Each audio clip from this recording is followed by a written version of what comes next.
caso vamos a hablar un poco sobre lo que vendría a ser las enzimas y los subtemas que se van a poder hablar son de las enzimas, cofactores, los ribosimas y telomerasa, enzimas, granzimas. Vamos a hablar también sobre la clasificación de las enzimas, el mecanismo de reacción enzimática y los modelos enzimáticos. Entonces, lo primero que tenemos que saber de las enzimas es qué son. Y bueno, tenemos que saber que las enzimas pueden pertenecer a dos moléculas orgánicas, como son las proteínas y los ácidos nucleicos. De un 100%, las proteínas logran acaparar el 90% del tipo de enzimas y los ácidos nucleicos el otro 10%. ¿Qué función cumplen las enzimas? Bueno, las enzimas, en pocas palabras, son biocatalizadores, o sea, al hablar de catálisis, hablamos de que aceleran las reacciones químicas del cuerpo humano. Y producto de la acción de las enzimas se ahorra lo principal, lo cual es el ATP, que vendría a ser la energía, y también se ahorra el tiempo. Sin las enzimas, en todo caso, las reacciones químicas consumirían mucho más energía y también tardarían mucho más tiempo. Y tenemos que saber algo muy importante, es que las enzimas no se consumen durante el proceso catalítico. Por ejemplo, aquí nosotros tenemos un ejemplo de una enzima que puede ser cualquiera. Una enzima más un sustrato, lo que va a generar es que se dé el complejo enzima-sustrato. Y producto de esto, nosotros vamos a tener ahora un producto 1 y un producto 2, y también vamos a tener a la enzima.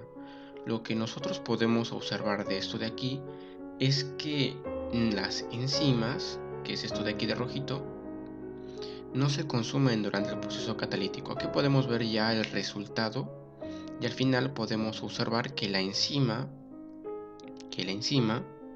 no se ha consumido. Algo muy distinto con el sustrato, que al momento de unirse con la enzima y convertirse en el complejo enzima-sustrato, se convirtió en un producto 1 y un producto 2.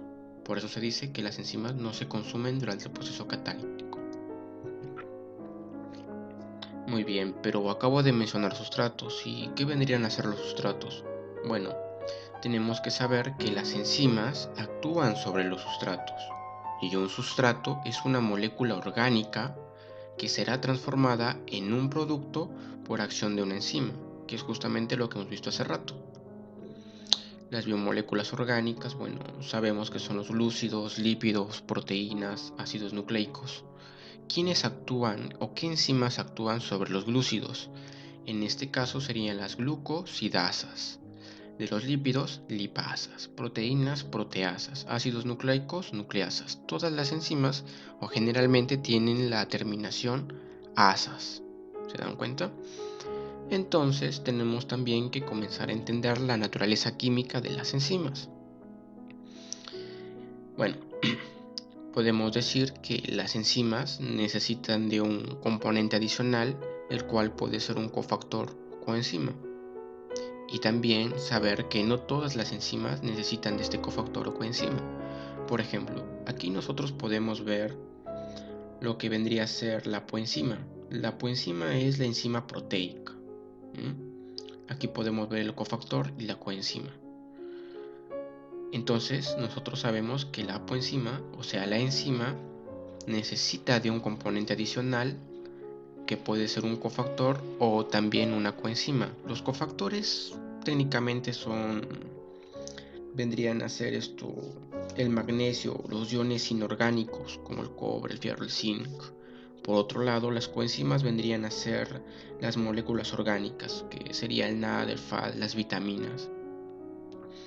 A todo este complejo de aquí, de la enzima, más el cofactor o coenzima, se le conoce como holoenzima. Y es importante recalcar que no todas las enzimas van a necesitar de un cofactor o de una coenzima. ¿Entienden? Otra cosa que nosotros podemos decir aquí rápidamente es que la poenzima representa la parte proteica.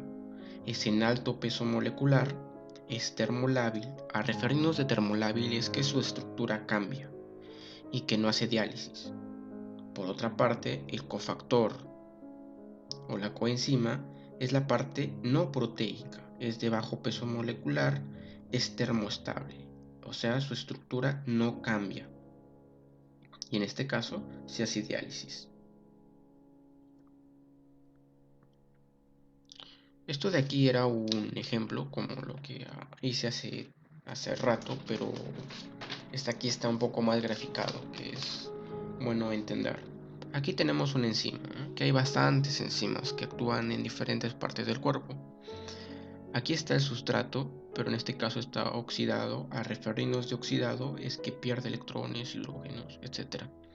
Y el NAD-fosfato reducido, este caso haría el papel de coenzima.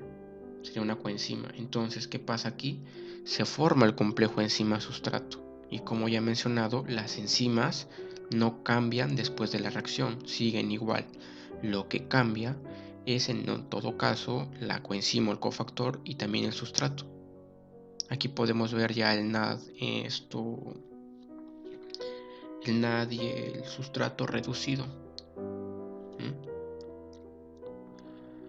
Y también tenemos que saber el sitio catalítico de la enzima. El sitio catalítico es básicamente el centro de fijación del sustrato, es donde se produce la catálisis. Y también tenemos que saber un punto muy importante. Bueno, sobre esto de aquí, sobre el centro de fijación, es básicamente esta parte de aquí. El centro de fijación del sustrato es donde ya se produce la catálisis, donde se da la reacción para que se genere el NAD y el sustrato reducido.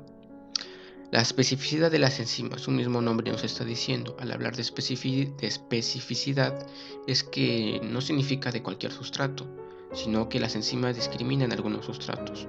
¿A qué nos referimos? Que para reducir proteínas tú no vas a utilizar las enzimas que son para los lípidos, y viceversa. No vas a utilizar una enzima que actúa sobre los lípidos para reducir las proteínas. ¿Me entienden? Por eso decimos que no es cualquier sustrato, sino que las enzimas discriminan algunos. Y también hay modelos enzimáticos que son teorías que es bueno repasar. Por ejemplo, tenemos el modelo de ajuste inducido y asimismo tenemos el modelo de llave y cerradura. Su mismo nombre nos indica más o menos de qué trata.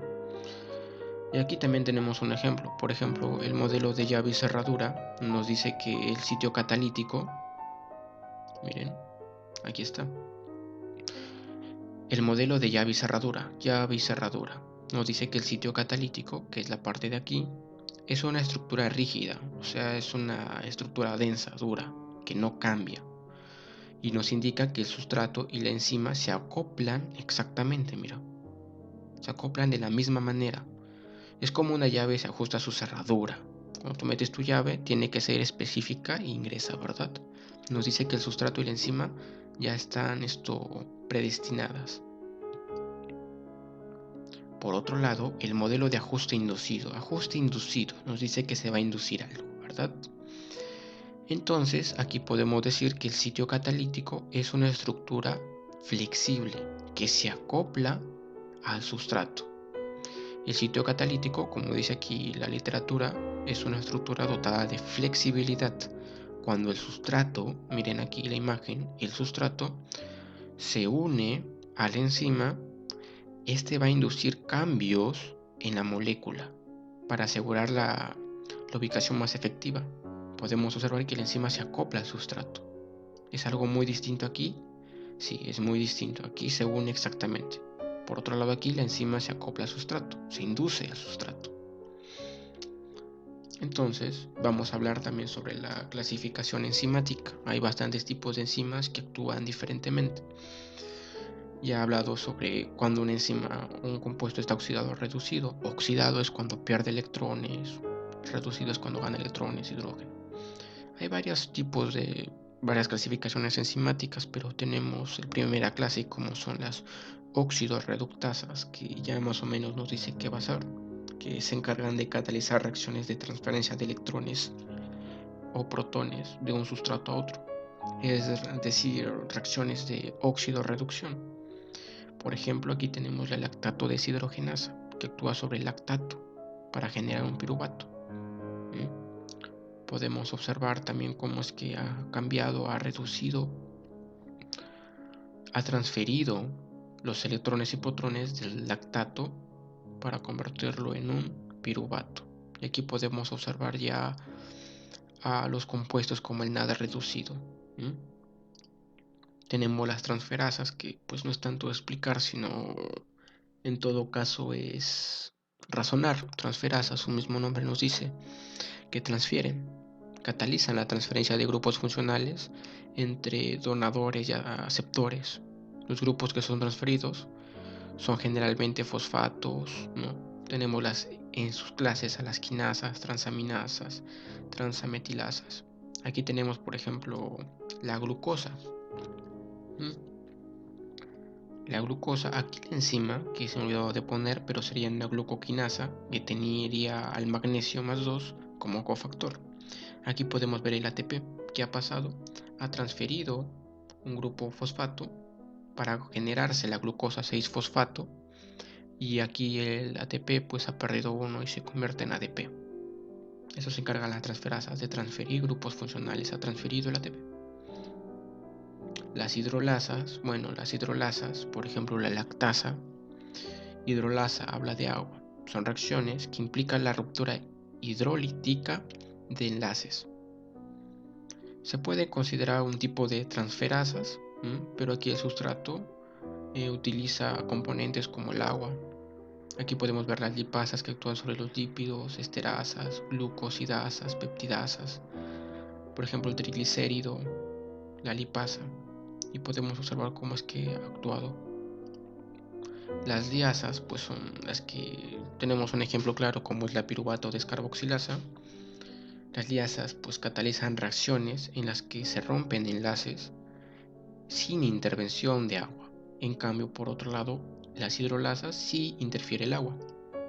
Aquí podemos ver en la imagen el H2O, una molécula de agua, más lactasa. Y a partir de lactosa se genera una galactosa, que serían los productos, una galactosa y una glucosa, que han sido productos producidos por la acción de la enzima lactasa sobre el sustrato, que sería la lactosa, y se genera la galactosa y también la glucosa. Las liasas catalizan reacciones en las que se rompen enlaces sin intervención de agua y con pérdida de grupos funcionales simultánea a la aparición de dobles enlaces. Por ejemplo, la piruvato descarboxilasa. También están las desaminasas. Piruvato más hidrógeno, como ya sabemos, no actúa el agua, genera acetaldehído más dióxido de cloro. Las isomerasas catalizan reacciones de isomerización.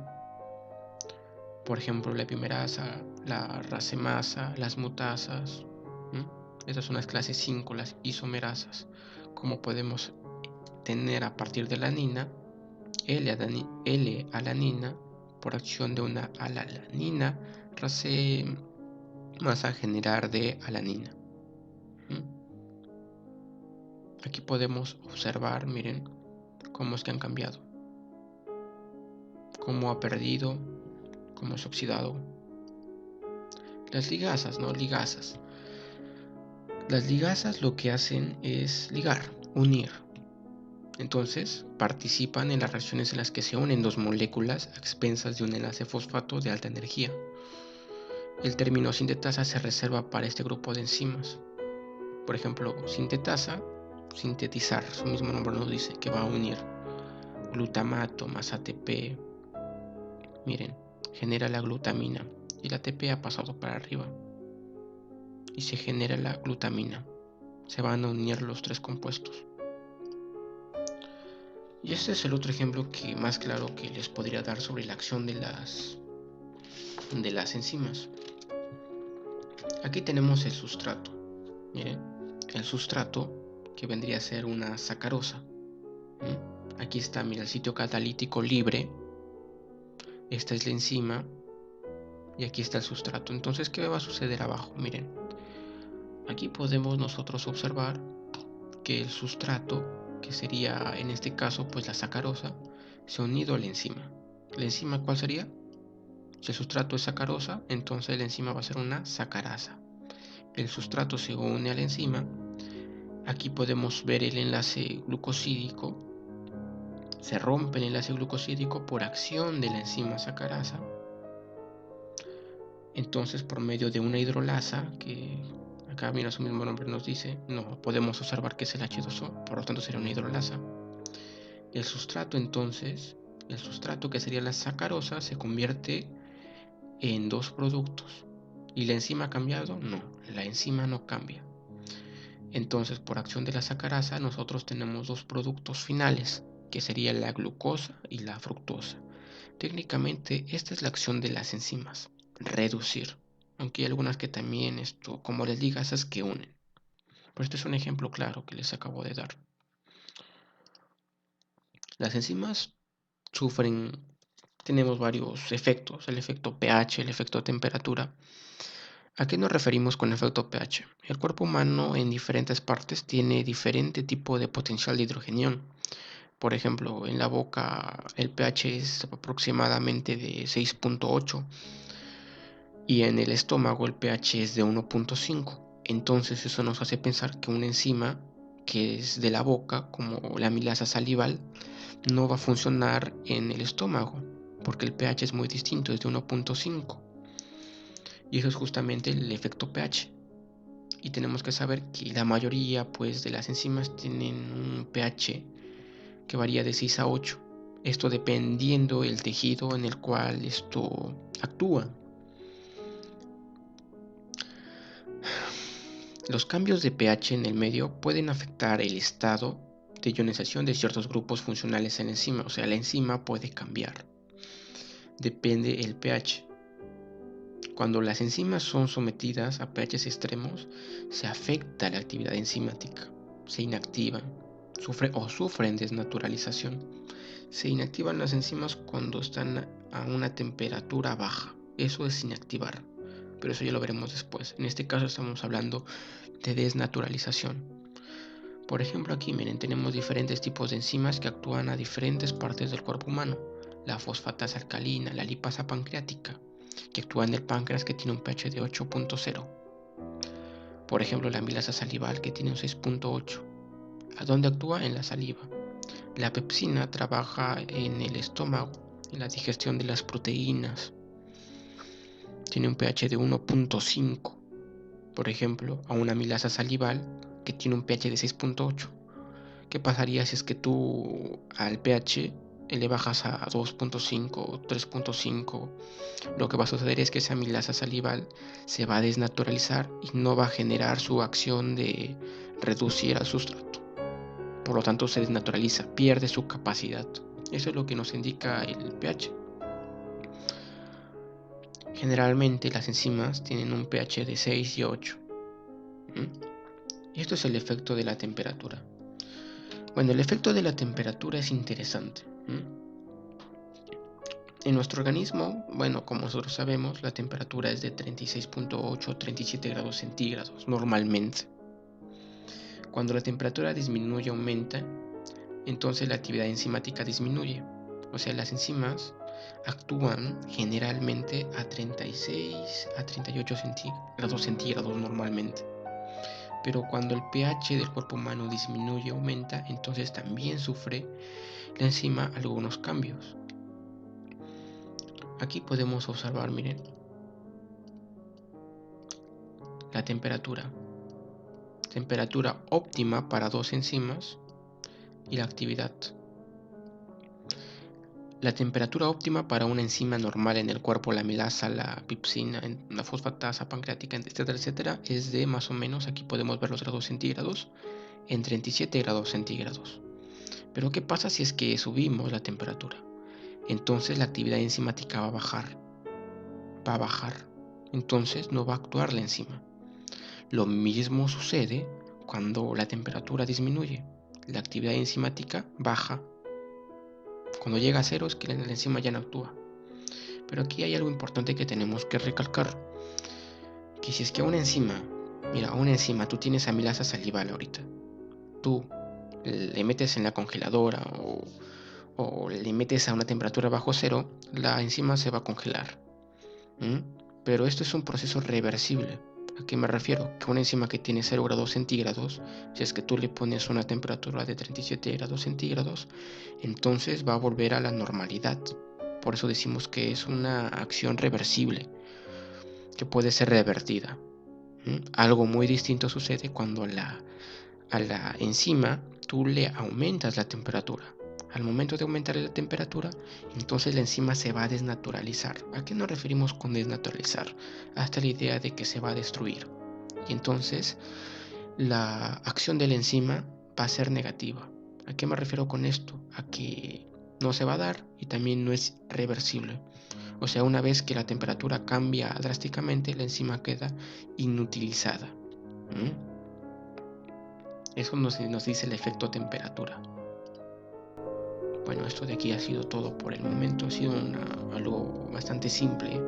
Tratar de avanzar. Recordemos que he tratado de resumir una clase completa que son de 3-4 horas en 15-20 minutos para que sea un poco más entendible. Muy aparte que lo que estoy haciendo no reemplaza lo que vendría a ser una clase normal de bioquímica, sino más bien es como un preingreso. O sea, deberías de ver este video o debiste ver este video antes de ingresar a tu clase. Gracias, suscríbete.